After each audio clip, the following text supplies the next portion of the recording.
और इंटर में chapter number 5 है। ठीक है दोनों सेम टाइप की। पार्शियल फ्रैक्शन,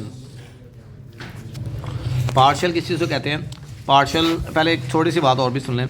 जो मैट्रिक है ना 10th क्लास, 10th में इसके आने हैं 2 सवाल। इस चैप्टर के 2 शॉर्ट क्वेश्चन आने हैं। एक शॉर्ट क्वेश्चन होना है बेटा डेफिनेशन, और एक शॉर्ट क्वेश्चन होना है इसका शॉर्ट क्वेश्चन। इंटर में इसका 1 सवाल आना है या मैक्सिमम 2 सवाल आने हैं इसके। एक मस्ट है, ठीक है। डेफिनेशन आती है, सवाल बहुत कम पेश है। इंटर में इसका सवाल स्प्लिट होकर भी आता है, मतलब सवाल ब्रेक हुआ भी आ जाता है कि इसको सॉल्व करना है आपने और कुछ नहीं करना। पार्शियल का मतलब होता है डीकम्पोजिशन, डीकम्पोज करना, decomposition of a fraction. Decomposition का मतलब होता है डीकम्पोज करना, तोड़ना। जैसे decomposition of a fraction, of a fraction, ठीक है जी। डीकम्पोज कैसे होता है? जैसे आपके पास 7/9 है, लाइक डैट। आप लिख देते हो 5/9 और 2/9, 2/9, 5/9। ये मज़ीद स्प्लिट नहीं हो सकता, ठीक है। इसको हमने स्प्लिट कर दिया है दो, एक फ्रैक्शन को डीकम्पोज कर दिया 2 के अंदर। 2 के अंदर हो जाए, 3 के अंदर हो जाए, 4 के अंदर हो जाए, ये अलग अलग फिनोमेना है। तो अगर डेफिनेशन आ जाए पार्शियल फ्रैक्शन की, आप सिंपल क्या लिखोगे?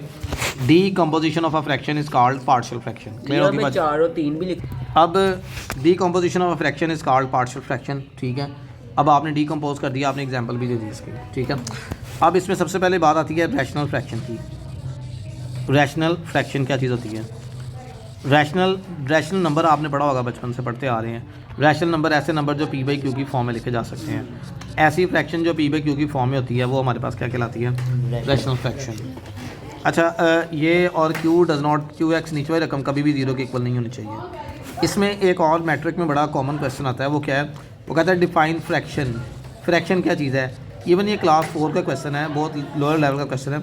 Anything written right in the form, anything right in the form of p/q।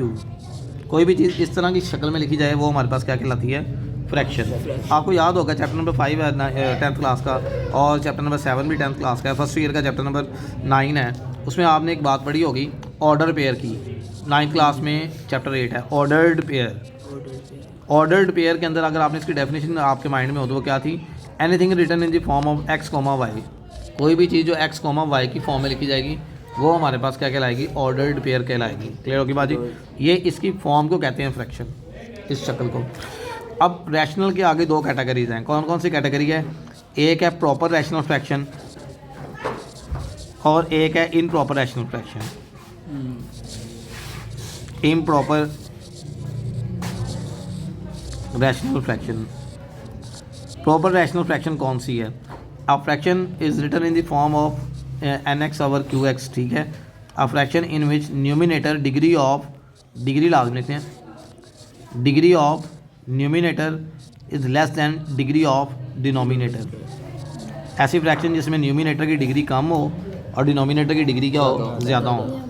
अब आपको मैट्रिक में उन्होंने जो इस तरह सवाल देना है वो क्या सवाल है? वो है थोड़ा एनालिटिकल बेस पे। एनालिटिकल बेस का क्वेश्चन लिखा हुआ है, पेज नंबर हमारे पास है, इसमें देखें, ये पेज नंबर हमारे पास है 76। Right on the 2 example of the proper rational fraction. 2 example कोई भी आप लिख सकते हैं। एग्जाम्पल आपने लाजमी नहीं है, ये लिख लिया, इस तरह लिख लिया x³ + 1। सो ऊपर डिग्री 1 है, नीचे कितनी 2 है, ऊपर 1 है, नीचे कितनी है 3 है। सो ये एग्जाम्पल भी होगी 2 इसकी। और अगर आपको सिंपल कहे तो आप सिंपल एग्जाम्पल भी दे सकते हैं। Improper fraction, a fraction in which degree of numerator is greater than and equal to. Greater भी होगी और इक्वल भी हो सकती है वो डिनोमिनेटर के। चूँकि ये एक इम्प्रॉपर फॉर्म है इसलिए उसको प्रॉपर बनाएंगे। x² / x² + 1, x² / x² - 1, x³ / x + 1। So this is called the improper fraction. ये इम्प्रॉपर फ्रैक्शन है। लास्ट वन बहुत इंपॉर्टेंट डेफिनेशन है, आइडेंटिटी। आइडेंटिटी क्या चीज़ है? मुमासलत उर्दू में।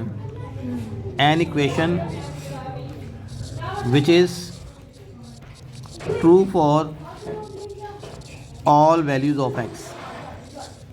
ऐसी मसावात जो x की तमाम वैल्यूज़ के लिए ट्रू हो, वो हमारे पास क्या कहलाती है? आइडेंटिटी। अब इसमें एक्सरसाइज 5.1 है, उधर 4.1 है। पहला जो इसमें केस आता है वो आता है हमारे पास लीनियर का। लीनियर केस क्या है बेटा? यकदर्जी केस। ऊपर पावर इसकी जो भी है, यकदर्जी केस में क्या है हमारे पास? लीनियर केस में हमारे पास ये बनी हुई है।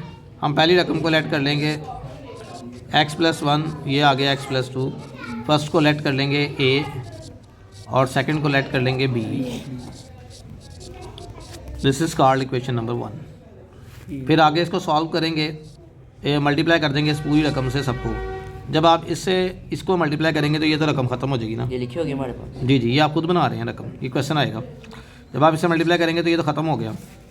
इस साइड से देखें, जब आप इससे मल्टीप्लाई करेंगे, मैं आपको करके बताता हूँ थोड़ा सा। जब आप इससे करेंगे तो क्या फ़र्क पड़ेगा? वैसे ही करते नहीं हैं हम लोग, ये हम डायरेक्ट ही कर देते हैं। एक्चुअली ये वाली टर्म जो है ना वो एलसीएम होती है। अब जब आपने लेफ्ट साइड से मल्टीप्लाई करेंगे तो ये सारी कट आउट हो जाएगी। राइट साइड देखेंगे बेटा, जब आप मल्टीप्लाई करेंगे x+1 से गया, x+2 से गया, आपके पास क्या रह जाएगा? x इंटू x+2 और a into x+2 b into x+1। This is called equation number 2।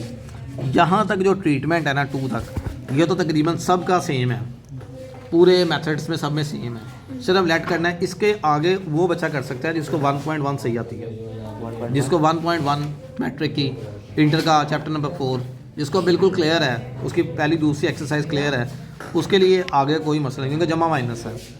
Method यहाँ तक है। अब एक सवाल मैं करवाता हूँ जल्दी जल्दी में। देखिए सवाल, क्वेश्चन नंबर 3 है मैट्रिक का, और इंटर में क्वेश्चन नंबर है इसमें, सवाल नंबर है इसमें जी इंटर में पहला ही यही है, सिर्फ दोनों में फ़र्क छोटा सा ही है। क्वेश्चन नंबर 3 करवाते हैं चलें, ताकि बच्चे सारे देख लेंगे। x²-1।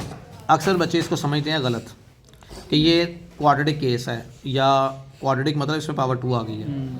लीनियर केस में मैंने क्या बताया, पावर क्या होगी? 1 होगी।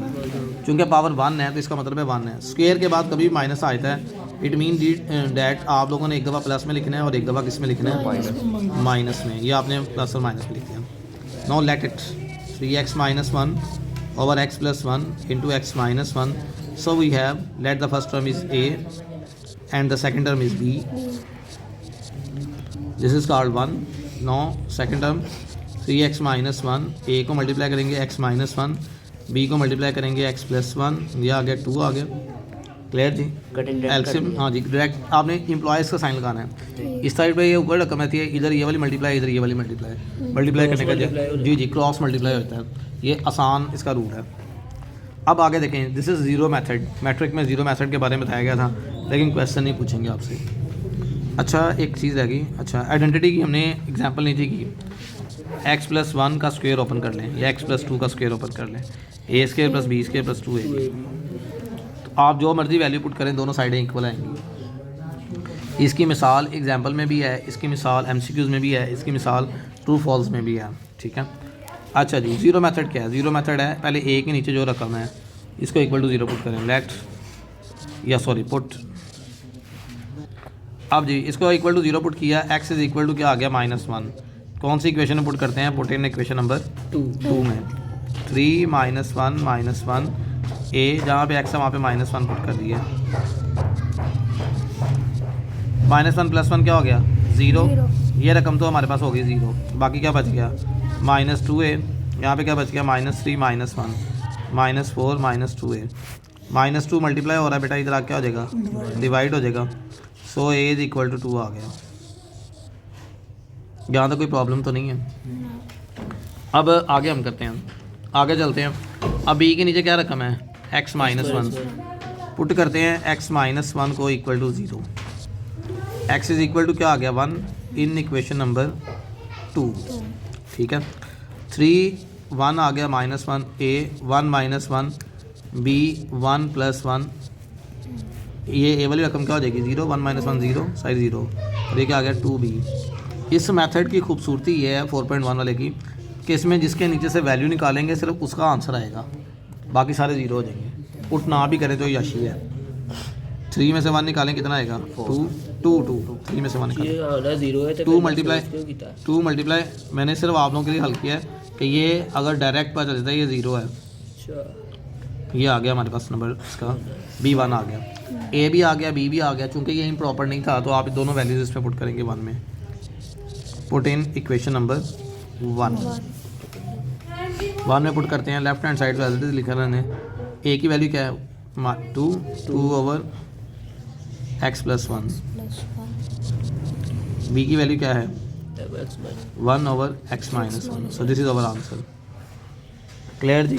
कोई इतना मुश्किल काम नहीं है, सिर्फ आपने आज जो करना है आपने एक डेफिनेशन याद करनी है और एक ये क्वेश्चन है, और या इसके अलावा कोई थोड़ा बहुत सवाल देख लीजिएगा। अच्छा, ये 11वीं में भी बस